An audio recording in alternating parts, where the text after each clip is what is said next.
Marireceive nga ba natin tong 1.5 na to? Legit or scam? Hi guys, tingnan nga natin kung totoo ba yung chismis dito. So as you can see, nag-deposit na nga ako ng 200 pesos dito guys. At dahil matapang tayo, mag-80 pesos bet agad tayo. Tingnan nga natin kung legit.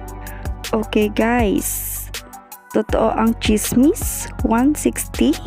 Guys, makikita nyo nasa 400 plus na ako. At yung bet natin ay 40 pesos. Yan guys, panoorin nyo na lang. Nag-80 bet na tayo dito. Tingnan natin kung lalago ba tong pera natin. From 200, tignan natin kung saan magtatapos ang pera natin. Mananalo ba tayo or matatalo?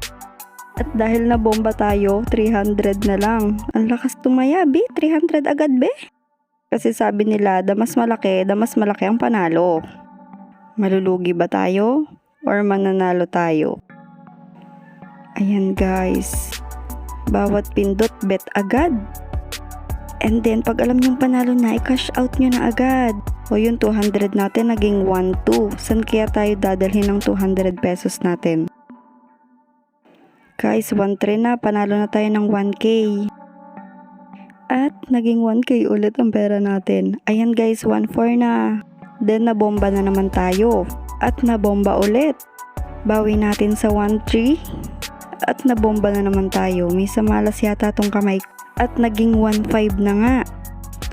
Yan guys, natalo na naman tayo. Nabomba na naman at nabomba at nakabawi. So yan guys, nalakihan na natin para malaki panalo. Tingnan nyo guys, bawat cash out agad. Yung 200 natin bumalik. Pero hindi tayo susuko. Secure ko na talaga to. Kalain yun, bumalik pa sa 1-2. Naging 181, tas naging 1-4, tas naging 362, tas naging 1-6. Tas bumagsak na naman tayo ng 500. Guys, pero hindi tayo susuko. Secure na talaga natin to. 1-2. Secure, 1-2, secure, 1-5. Secure na natin tong 1-5 guys. Kaya ang gagawin natin ay withdraw na natin to.